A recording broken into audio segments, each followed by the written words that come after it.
সূর্যমণিনগর 18 সূর্যমণিনগর বিধানসভা কেন্দ্রের ভারতীয় জাতীয় কংগ্রেসের পক্ষ থেকে আমি মনোনীত হয়। আমি মনোনয়নপত্র পেশ করে আসলাম।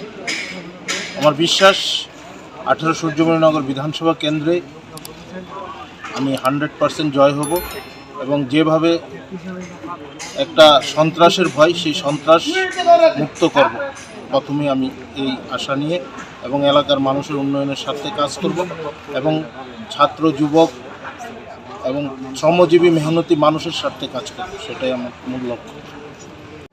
নির্বাচনে বিভিন্ন সময়ে লড়াই করার অভিজ্ঞতা, পরিবেশ পরিস্থিতি জয় পরাজয় নির্ধারণ করে এবার জয়ের অনুকূলে পরিবেশ, জনগণ চাইছে একটা পরিবর্তন।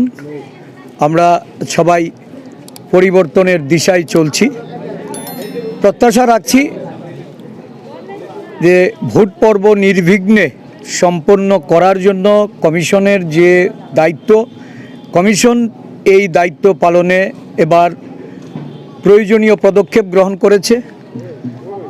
ভোটাধিকার প্রয়োগ করার যে সুযোগ এই সাধারণ নির্বাচনে গণদেবতারা তারা প্রয়োগ করবে এবং পরিবর্তনের পক্ষে ভোট পড়বে।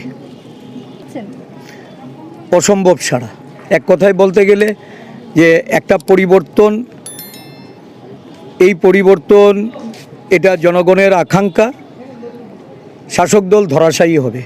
গত নির্বাচন থেকে এই নির্বাচনটা কি ডিফারেন্ট আছে কোনো দিকে? খানিকটা ডিফারেন্ট তো নিশ্চয়ই। গত নির্বাচনে জনগণ তার ভোটাধিকার প্রয়োগ করতে পারেনি। এবার কমিশন নিশ্চয়তা দিয়েছে ভোটাধিকার প্রয়োগ করবে।